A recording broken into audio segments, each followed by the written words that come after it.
Picture a World Cup semifinal. You are sitting in the stands at the Oval in London. Yeah, legendary venue. Exactly.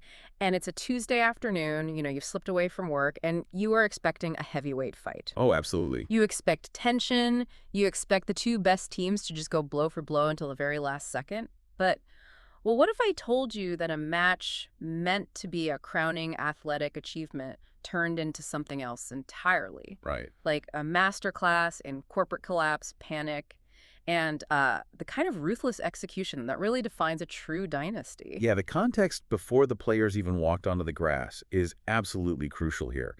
Like, if we look at the reality before the first ball was bowled between Australia and the West Indies, These scales weren't just tipped, right? I mean, they were practically broken. Historically, the West Indies had only managed to beat Australia twice in 19 previous 2020 internationals. Wait, twice out of 19. Twice. Yeah. Out of 19. That is not a rivalry. You Yeah. know, that is total statistical domination. And coming into the specific semifinal, Australia was just this undefeated machine that kicked the front door down. Wow.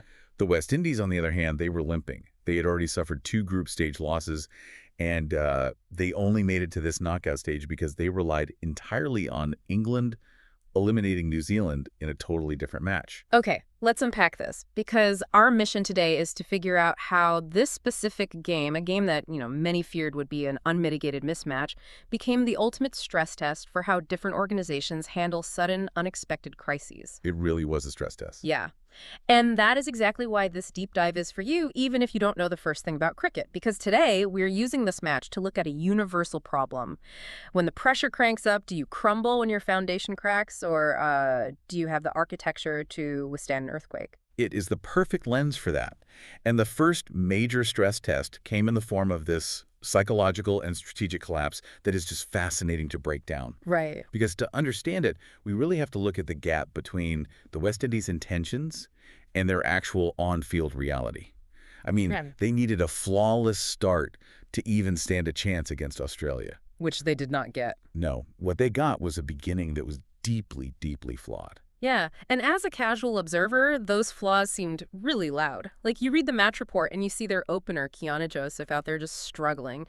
She eats up 16 balls and only manages to score 6 runs. Yeah. And I have to imagine in a format like T20, where you only have, 120 balls total to score, eating up 16 of them for almost nothing is like watching money burn. Exactly. It's brutal. In T20 cricket, dot balls, which are pitches where no runs are scored, they're like a ticking time bomb for the batting team. Right, the pressure just builds. The pressure mounts on the batter with every single swing and miss. Joseph was desperate. And Australia's bowler, Annabelle Sutherland, she completely recognized that desperation. So Sutherland bowled what's called an off-cutter.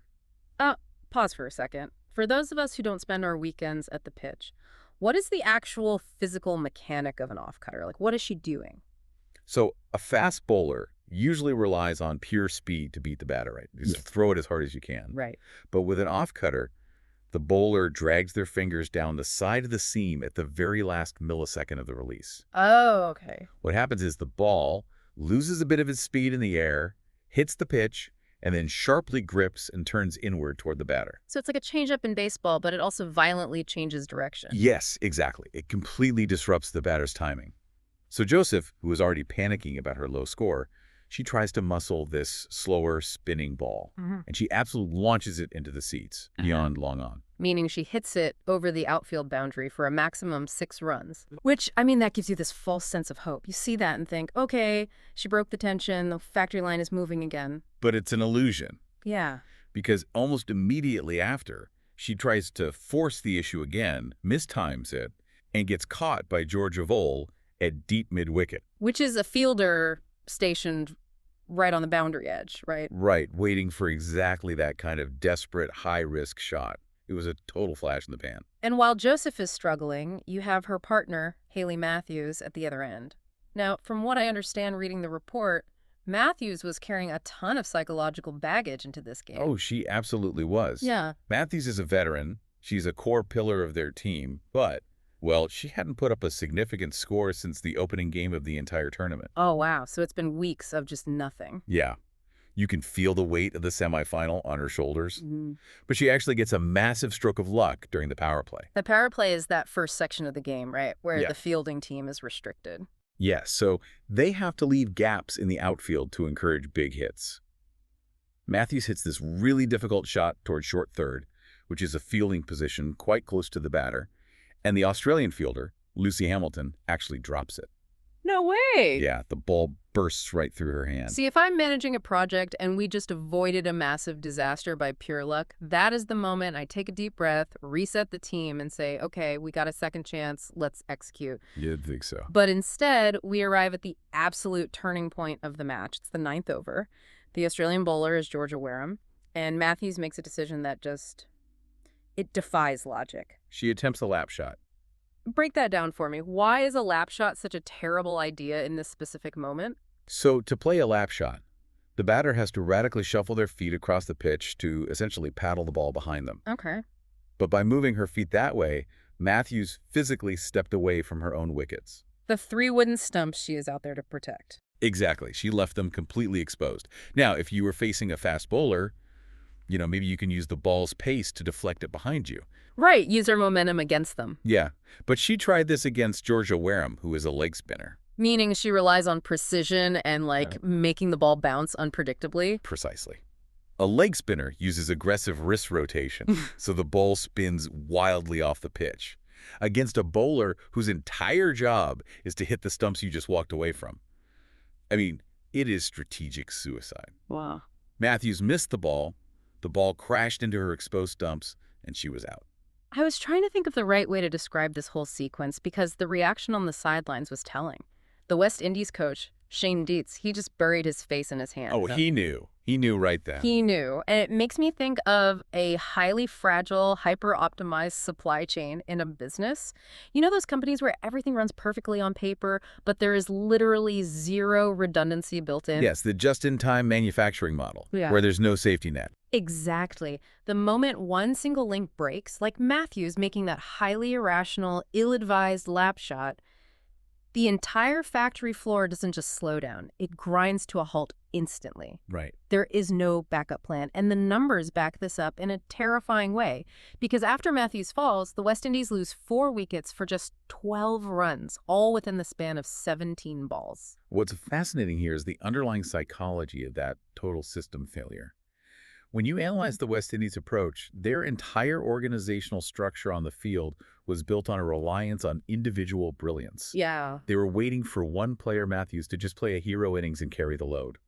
So when that single pillar fell, the fragile structure around her simply disintegrated. And we really have to give credit to the competition for causing that disintegration, right? Australia didn't just watch them collapse, they actively suffocated them. The match report talks about Ashleigh Gardner bowling a double-wicket maiden. Oh, that is the ultimate display of dominance in T20 cricket. Okay, so explain that for the non-cricket fans out there. All right, so a double-wicket maiden means Gardner bowled an entire over 6 consecutive pitches, and she allowed 0 runs to be scored and got 2 batters out. Wow. If we translate that to baseball, it's the psychological equivalent of a pitcher throwing an immaculate inning right in the middle of a playoff game. It completely paralyzes the opposition. The report literally called her bowling Scrooge-like. 2 wickets for just 13 runs across her 4 overs. How was she mechanically breaking down these batters? Well, she was outthinking them. Gardner wasn't just relying on the physical pitch. She was manipulating the batter's expectations. For instance, she bowled a brilliantly disguised slower ball to Stephanie Taylor. Wait, how do you disguise a slower ball without the batter noticing your arm slowing down? Like, wouldn't they see you throwing it softer? That's the art of it. Your arm speed remains exactly the same, which tricks the batter's brain into expecting a fast delivery. But you change your grip at the last second, burying the ball deeper in your palm so it releases with far less energy. Oh, that is so clever. Right. So Taylor committed to a massive swing based purely on the arm speed. And by the time the slower ball actually arrived, she was way, way too early. So she just mishits it. Yeah, the ball hit the front edge of her bat, what we call a leading edge, and just popped harmlessly straight up in the air for an easy catch. It was a complete deception. And while that systemic, strategic crisis is unfolding, the supply chain is already broken. But if a broken link halts production, what happens when the factory floor literally loses a key worker before the shift even starts. Oh, right. Because both of these teams got hit with major, unpredictable medical emergencies. And looking at how they responded tells you really everything you need to know about their organizational DNA. The drama surrounding the West Indies actually started before a single ball was bowled. It was a massive pre-game shock.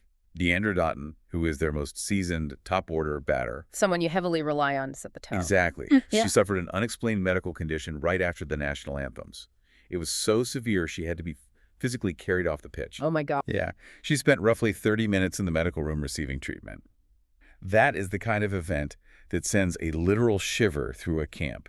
You go from the pride of singing your anthem, ready for a semifinal, to watching a core leader being carried away by medics. And yet somehow she makes this miraculous Hollywood return. The team is an absolute freefall, sitting at a miserable 83 for 6. You know, the factory's on fire. And out walks Dottin at number 8. Yeah. Now, normally a top-order batter plays at the very beginning, right? By coming in at number 8, she's batting with the tail, the bowlers who aren't really known for their hitting skills. Correct. So lower orders usually just trying to survive. They aren't out there to score heavily. But Dottin just tees off. I mean, she smashes 26 runs off just 16 balls, hitting 4 boundaries. It ends up being her absolute best innings of the entire tournament, and incredibly, it's the West Indies' second best score of the whole day. It's wild. It's the ultimate sports movie moment. The injured hero returning from the medical room to drag their team across the finish line. It is a remarkable display of personal grit. There is no question about that. But here's where it gets really interesting. Because I have to push back on this heroism narrative. Okay, let's hear it. If we are looking at this as a business case study, yes, Dottin's resilience is inspiring, but doesn't this expose a massive gaping flaw in the West Indies setup? I mean, your second best performance in a World Cup semifinal came from a player who was literally lying in a medical room 30 minutes prior. Right. Think about the manager coming out of a hospital bed to manually fix the assembly line because no one else knows how. If she hadn't miraculously recovered in time, they would have been totally humiliated. It feels less like a triumph and more like a giant red flag about the team's depth. It does. It raises a really important question, and I think it is the exact right lens through which to view this match. Because to truly understand why it's a red flag, we just have to look at the opposite dugout. Because they had a crisis, too. Exactly. Australia faced their own severe medical crisis during their turn to bat, their run chase. Ellyse Perry, who is an absolute titan of the game, I mean, the tournament's second most productive batter overall, she had to retire hurt with a quadricep problem. And she had barely played, right? Right. She had only scored 2 runs off 7 balls. So Australia loses their most potent offensive weapon almost immediately. Right. And how did the Australian camp react? Like, did a shiver go through their dugout? Did they freeze up? Not at all. Perry's exit was met with total chilling calm. For Australia, there was zero panic. And this goes directly to your point about the West Indies red flags. It is the fundamental difference between an organization relying on a savior versus an organization relying on a system. Wow. When Dottin went down, the West Indies panicked because their system requires individual heroes to function. When Perry went down, Australia calmly moved to the next step in their process because their system is built on total redundancy and depth. It's the automatic backup generator kicking in. Exactly. The lights don't even flicker, which transitions us perfectly away from the theory of systemic depth to seeing the actual brutal proof of it. Because it's easy to preach about having a deep bench in a vacuum. But the real proof of Australia's system wasn't just surviving Perry's exit. It was the clinical way the next player in line completely took over. Absolutely clinical. Australia was chasing a target of 126 runs. And they didn't just win. They ran down that total with almost contemptuous ease. Contemptuous ease. They finished at 127 for 2, meaning they only lost 2 batters in the entire process. And they won by 8 wickets with a massive 7 overs remaining in the innings. For context, winning with 7 overs remaining in a 20-over game, that's like a basketball team clearing their bench in the third quarter because they are up by 40 points, right? Exactly. Yeah. It is an enormous margin of victory that indicates total control from start to finish. There was never a moment of doubt. And the person who acted as that automatic backup generator, stepping into the massive void left by Ellyse Perry, was Beth Mooney. Talk about next person up. Mooney comes in and completely dominates. She scores an undefeated 61 off just 36 balls. Mooney's performance was the physical embodiment of that systemic depth we've been talking about. She hit 8 fours during her innings, meaning she hit the ball all the way to the boundary rope 8 separate times. That's incredible. And that actually tied the T20 World Cup record set by the legendary New Zealand player Suzie Bates. It was Mooney's 8th World Cup half-century, and remarkably, her second 50 of this specific tournament, because she had just scored an unbeaten 50 against India a couple days prior. She just operates on a different frequency. She does. She is a player who thrives on this stage, and the mechanics of her batting are just flawless. The winning moment itself was emphatic. Right. Mooney blasts 4 through square leg, which is a shot hit forcefully to the batter's side, completely dissecting the fielders, to reach her half-century and seal the victory all in one swing of the bat. And we can't wrap this up without bringing Ashleigh Gardner back into the conversation, because she wasn't just suffocating the West Indies with her off-spin bowling earlier. She was the other half of this final execution. Yes. Gardner's all-around brilliance really defined the reality of this match. She comes out to bat and finishes 35 not out off 20 balls. Wow. She and Mooney put together an unbroken 63-run partnership off just 37 deliveries. The West Indies bowlers had absolutely zero answers for them. It wasn't a contest. It was an uninterrupted march to the finish line. So what does this all mean? Obviously, in the literal sense, it means Australia secured their 8th T20 World Cup final berth, which is a staggering athletic achievement. But for you, listening right now, thinking about your own life, your own projects, your own business, the lesson here is profound. Yeah, it really applies anywhere. Exactly. If you are leading a team and your top performer, your absolute best asset, your Ellyse Perry, suddenly drops out of a major project on a Tuesday afternoon, what happens next? Does the whole office freeze in a panic? Do people start taking wild, illogical risks like a lap shot against a leg spinner? Usually, yes. Right. Or do you have a Beth Mooney ready to seamlessly step up, take over, and execute flawlessly without missing a single deadline? If we connect this to the bigger picture, this match is the ultimate vindication of Australia's organizational philosophy. Their relentless march to the finals wasn't just about having the best starting 11 players in the field. Yeah. It was about having a squad where the drop-off in quality from player 1 to player 15 is microscopic. Despite the potential pitfalls of injuries and, despite the inherent unpredictability and chaos of T20 cricket, this match proved exactly why they are heavy favorites. They don't just plan for the best-case scenario. Their architecture is perfectly engineered to thrive in the worst-case scenario. And that brings us to a final thought for you to chew on today. We spend so much time in our modern culture praising individual grit. We love the narrative of the lone savior.